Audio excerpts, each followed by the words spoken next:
Good evening, good afternoon. How are you today? I am glad to be back on YouTube. I've got some important information to share with you today, and I want to start out by telling you today's topic is one that we hear far too much about, but one that is so important that we address appropriately. And today's topic is trauma.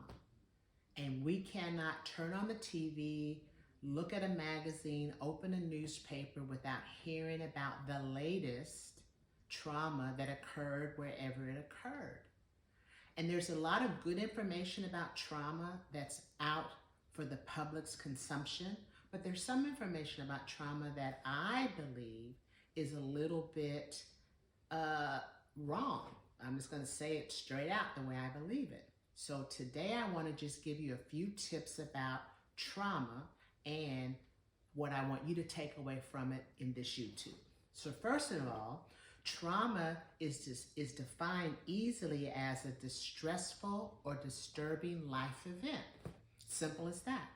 We add the idea that it's out of the ordinary to that definition because it's not just something that we would expect to occur on a daily basis. So it's disturbing, it's stressful, but it's also typically considered out of the ordinary. Now, here's one of the misconceptions. The same traumatic event or the same event that's labeled traumatic isn't traumatic for everybody. One size doesn't fit all. I will never forget the day that I spoke to some teenagers in a foster care home, foster care agency, about sometimes in their neighborhood they hear gunshots. And so many of the kids responded to me, Dr. V, that's so common, we're used to it. It doesn't even make us flinch. And at that time, my kids were teenagers and younger, and I couldn't imagine how they would have responded if they heard gunshots in the neighborhood. And first of all, they wouldn't know what it was, but then second of all, once they found out what it was, they would have been scared to death. So just because two people experience the same event doesn't necessarily mean they will both experience it as traumatic. We're individuals. We have different experiences. We have different personalities, and we have to recognize that one size of trauma doesn't fit everyone. It's kind of like, I'm a sports nut, and it's sort of like, I don't want to be playing on a football team in the cold weather.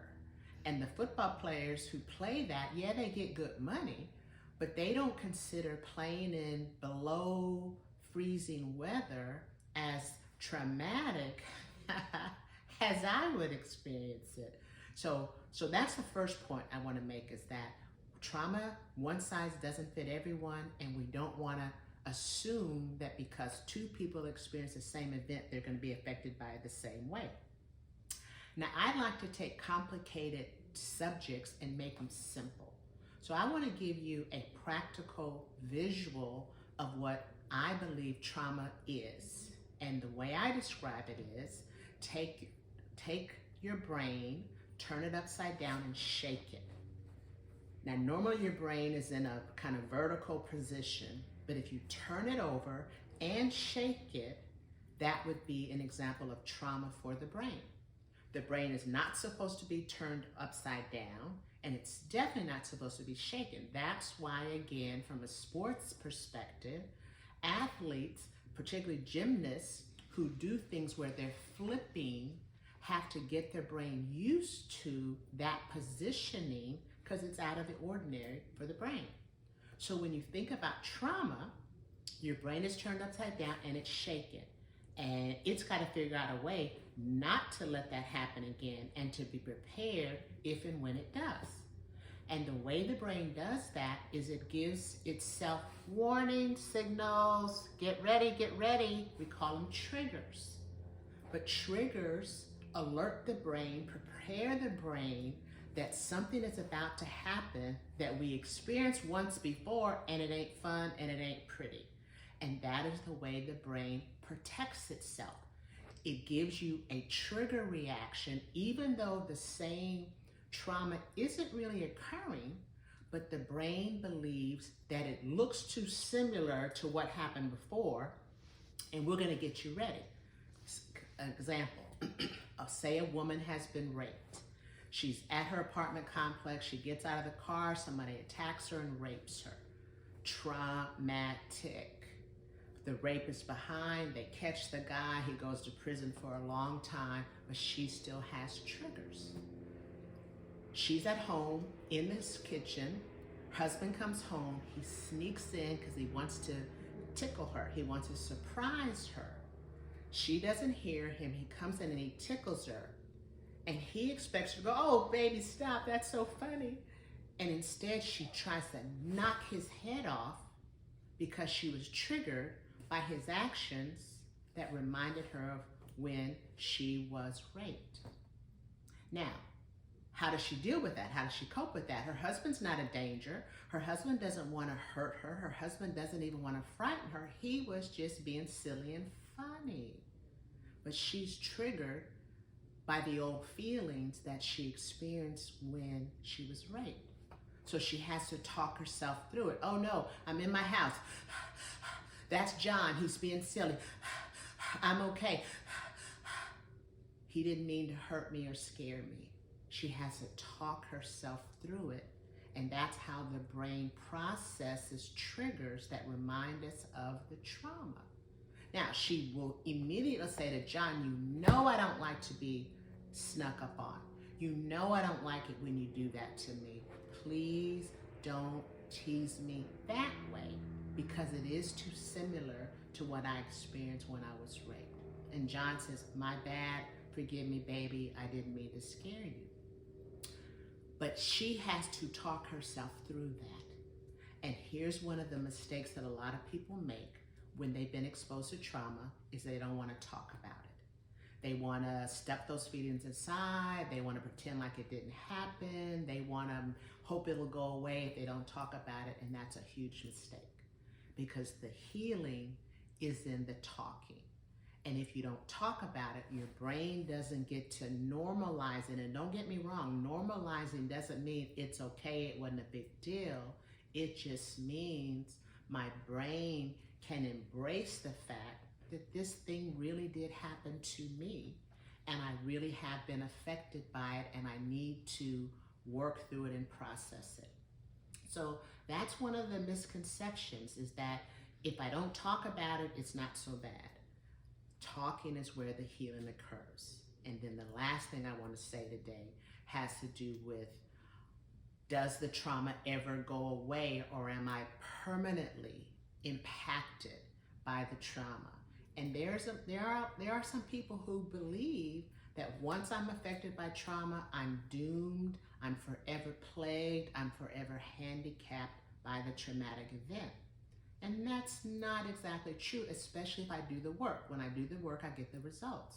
What is true is that when I process it, when I do the work, when I get the help I need, the triggers may reoccur. They may pop up unexpectedly. But the good news is they won't necessarily occur as frequently. They won't be as intense, and their impacts won't last as long in a moment as they might have had we not talked about it, processed it, and done the work. Here's an example. I may be watching a TV show, and all of a sudden there's a scene where a person is assaulted or raped. I'm just watching the movie. I wasn't expecting that, but there it is. And in that moment, I am triggered back to my own experience. But that doesn't mean I got to get up and I can't watch the movie anymore and it's over, and now the rest of the night and the evening I'm going to be upset. And not necessarily. It could last longer than I want it to, but it doesn't mean I am permanently, intensely, and for a long period of time impacted by that event that triggered those emotions. And I want to encourage people who've experienced whatever traumatic event that they've experienced to recognize the brain doesn't like it. The brain is trying to protect us. Talking is in the healing, but healing can take place. A little bitty confession. When my dad went to Vietnam, I didn't think I'd ever see him again. And for years, I wouldn't watch war movies because it triggered my fear that I'd never see my dad again when he went to Vietnam. Well, I didn't get stuck in that forever. I was stuck in it for a long time because I was a child when he went. But then when I began to understand trauma and trauma recovery, I did the work I needed to do. I don't like war movies. I wouldn't just pick a war movie to go see necessarily, but I am not traumatized even by the triggers for war movies. So I want you to hear me say, you don't have to get stuck. Traumas are never fun. We don't like them, but we can heal from them, and we can put that trauma in a more normalized place in our brain, and then we can keep on living our lives knowing that trauma is real, but we don't have to get stuck in it, and it doesn't have to incapacitate us. So I don't know who this applies to, but I wanted to share this topic with you today because it's everywhere. And so many of us have experienced traumas. So take care, share this with someone. Don't forget to subscribe to my YouTube and follow me on all my other social media platforms. Have a good evening.